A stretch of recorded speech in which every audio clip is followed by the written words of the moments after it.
ఎప్పటికినైన చెడిపోక నొప్పునట్టి హరిహరులకెన్నన గణితంబైన ఎట్టి సుస్థిర పదార్థ సుఖమును జూడలేరు కల్పనాతీత యోగాత్మ కేవలాత్మ.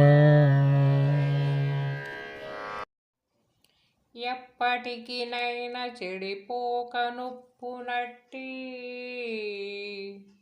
హరిహరులకెన్న నగనితంబైన ఎట్టి సుస్థిర పదార్థ సుఖమును చూడలేరు కల్పనాతీత యోగాత్మ కేవలాత్మ. జయ గురుదేవ. శ్రీ బాలరామ పండితులు వారి విరచితమైన కేవలాత్మ శతకం 54వ పద్యం. వెర్రిలో వెర్రి అయినటువంటి వాడు ఈ అల్పమతుడు.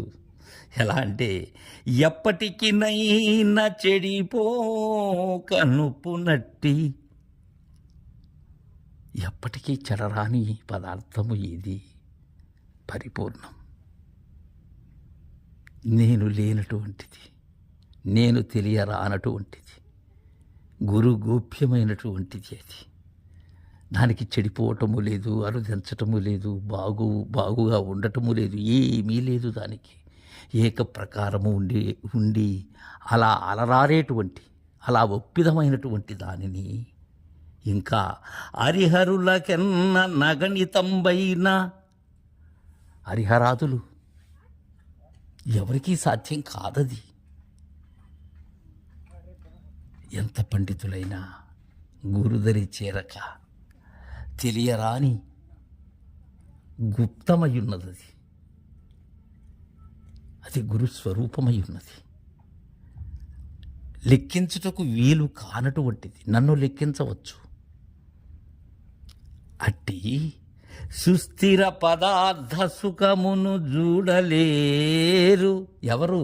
వెర్రిలో వెర్రి అయినటువంటి అల్పమతులు. సుస్థిర పదార్థం శాశ్వతమైనటువంటిది, స్థిరమైనటువంటిది, గురుతరమైనటువంటిది, గురు బోధల చే తప్ప ఎరుగుటకు అసఖ్యమైనటువంటిది. ఇక్కడ సుస్థిర పదార్థము అంటున్నారు. అది వస్తు నిర్ణయంగానే జరగాలి.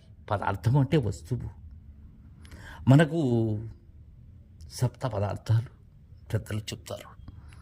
ద్రవ్యము, గుణము, కర్మము, సామాన్యము, విశేషము, సమవాయము, అభావం. భావనాతీతమైనటువంటి సుస్థిర పదార్థం అది. ఆ సుఖం అది బ్రహ్మానందాతీత సుఖం. అది అనుభవామృతాన్ని క్రోలిన వారికి తెలుస్తుంది. అది అలాంటి సుఖాన్ని పొందలేరు.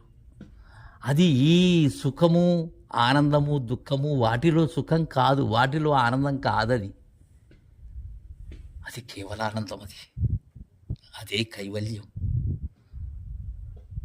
కల్పనాతీత యోగాత్మ కేవలాత్మ. జయ గురు.